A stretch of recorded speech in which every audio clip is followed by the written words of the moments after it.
Isang lalaki ang tila pusang tahimik na umakyat at pumasok sa isang paupahan sa Pasig. Habang himbing ang lalaking tenant, tinangay nito ang cellphone, wallet at iba pang gamit. Mabuti na lamang huli sa CCTV ang buong pangyayari, kaya hindi magtatagal, huli ka na rin, kuya! Humingi ng tulong sa resibo si Rodel Abria, 30 taong gulang, ukol sa nangyaring pagnanakaw sa kanyang apartment sa Nagpayong, Barangay Pinagbukatan, Pasig City. Habang mahimbing ang tulog ni Rodel, makikitang bumukas ang bintana sa ikalawang palapag ng kanyang inuupahang silid. At ilang sandali pa, may pumasok na lalaki. Malapusa itong tumuntong sa lababo ng kusina at saka nilapitan ng biktimang si Rodel. Tila chinecheck ng suspect kung mahimbing ang tulog ni Rodel. Nang makasiguro, nagsimula na itong magkalungkat na mga pwede niyang manakaw. Bali yung pinulot niya po rito kala nila cellphone. Power bank po yun. Batay sa timestamp ng CCTV video, ganap na 2:00 ng madaling araw naganap ang krimen. Makikita po ang suspect mula doon sa bintana, bumaba dito po sa mismong tulugan ng biktima. Susunod niyang kukunin ang wallet o ang pitaka ng biktima na nasa ilalim po ng kutsyon. Tila ba maaalimpungatan ang biktima? Babalikwas po siya mula sa pagkakahiga at ang suspect pumasok doon sa kabilang kwarto. Sa panayam ng resibo sa biktimang si Rodel at kanyang partner na si Janine matapos ang insidente, wala raw siyang kamalay-malay na nilooban na pala siya. Iniintay ko yung alarm ng cellphone ko. Kinapa ako sa tabi ko, sa gilid ng kutsyon. Wala. Tulad ng wallet ko, wala doon.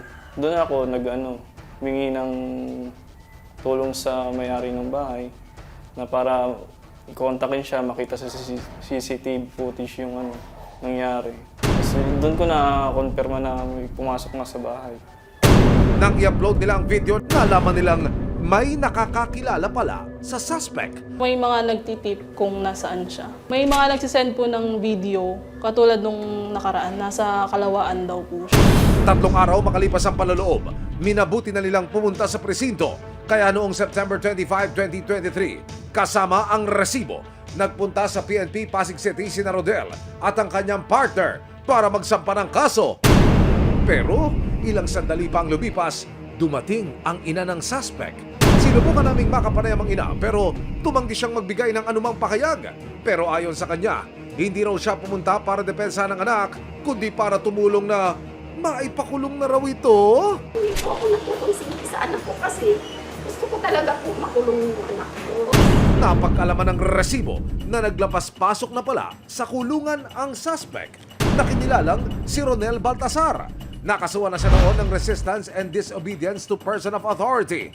Lahat tayo may pagkakataong magbago . Baka doon sa gagawin natin doon siya magbago. Para hindi na rin po mangyari sa iba yung ginawa niya. Hindi raw sumipot noon ang suspect sa mga pagdinig, kaya nitong January 16, 2024, naglabas na ng warrant of arrest sa Pasig City RTC Branch number 71 laban sa kanya. Pero ang suspect, no show pa rin daw. Pakituro mo nga sa akin. Sa camera natin, nasan po yung mga CCTV camera kung nakalagay? Andito po yung camera. Ayun. Dito po siya unang nakita. Humigit kumulang 1 buwan mula nang maitala ang insidente na nakawan sa residential property na ito sa Barangay Pinagbuhatan, Pasig City. Isa pang insidente ng pagnanakaw ang naitala naman at nai-report sa mga otoridad sa lungsod ng Antipolo.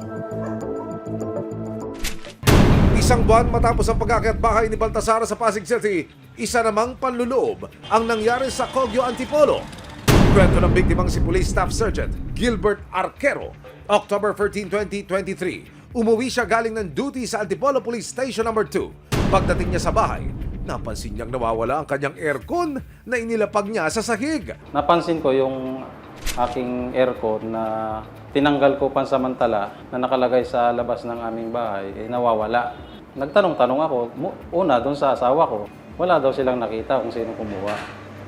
Kaya nagtaka po ako. Sa kanyang pag-iimbestiga, may ilan daw siyang kapitbahay na nakakita sa 2 lalaki na may bitbit na aircon palabas ng kanyang bahay. Nagtanong-tanong po ako sa kapitbahay hanggang sa nasalubong ko yung nakakita. Ayun, tinuro niya sa akin kung saan makikita yung 2 suspect. Dito po sa ilalim, dyan sila pumipwesto. Mga alas 3 po ng hapon nung kinuha nila yung aircon. Naabutan pa raw ni Gilbert na pinipira-piraso na ng mga ito ang kanyang aircon. Naibenta na nila yung ibang parte. Bali, wala na rin mapapakinabangan dun sa nakabalik kasi yung kaha na lang at saka yung mga hindi pa nila nababaklas. At dahil pasok pa sa 24 hours mula nang gawin ng krimen, si Sergeant Gilbert na rin ang tumayong arresting officer sa suspect na kinilalang si Reggie Baltasar. Nako mga kuya, pulis pa ang dinali nyo!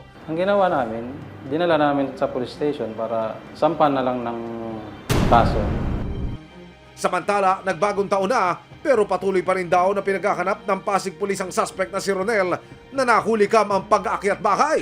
Noong September 2023, humingi ng tulong sa resibo si Rodel Abria, 30 taong gulang ukol sa nangyaring pagnanakaw sa kanyang apartment sa Nagpayong, Barangay Pinagbukatan, Pasig City. Makikita po ang suspect mula doon sa bintana, bumaba dito po sa mismong tulugan ng biktima. Susunod niyang kukunin ang wallet o ang pitaka ng biktima na nasa ilalim po ng kutsyon. Nagbagong taon na pero patuloy pa rin daw na pinaghahanap ng Pasig Police ang suspect na si Ronel na nahuli kam ang pag-aakyat bahay. Kalaunan, natuklasan nila na may valid reason naman pala kung bakit hindi ito nakakadalo sa mga pagdinig. Kaya pala hindi namin siya mahanap, siya na po ay nakakulong na po sa Antipolo City Jail. Napag-alaman ng mga pulis na ang lalaking kinasuhan ni Rodel ng robbery na si Ronel Baltasar at ang lalaking nakaharap sa kasong theft dahil sa pagnanakaw ng aircon ni Sergeant Gilbert na si Reggie Baltasar ay iisa lang! Yung warrant po na nilabas laban sa kanya ay sinerve po namin doon sa Antipolo City Jail. Sa kasong theft din po yun. Robbery po, robbery. Robbery naman. Opo. Gumamit po siya ng ibang pangalan doon sa Antipolo. Kaya lang, nung binalit po ng Pasig PNP, base ho sa kanyang pictures at sa description, sa mga tattoo sa kanyang katawan, ay na-confirm po namin na ito po ay isang tao lamang. Kaya naman itong February 27, 2024, inihain na kay Ronel/Reggie ang warrant of arrest sa loob mismo ng Antipolo City Jail.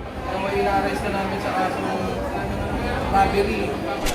Sinubukan ng resibo na humingi ng pakintulot sa pamunuan ng Antipolo City Jail upang makapanayam si Baltasar pero tumanggi ang pasilidad at maging ang suspect. Ayon sa ina ng suspect, pinagbabayaran na raw ng kanyang anak ang mga kasalanang nagawa nito. Pinagsisisihan niya kung ano man ang nagawa niya.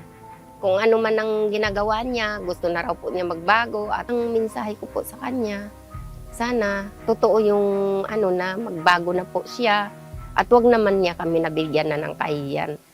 Kung mapatunayang may sala sa kasong robbery, maaari siyang makulong ng 1 buwan hanggang 6 na taon. Kung makatulan namang guilty para sa kasong theft, nakaharap si Baltasar sa 1 buwan hanggang 12 taon sa bilangguan.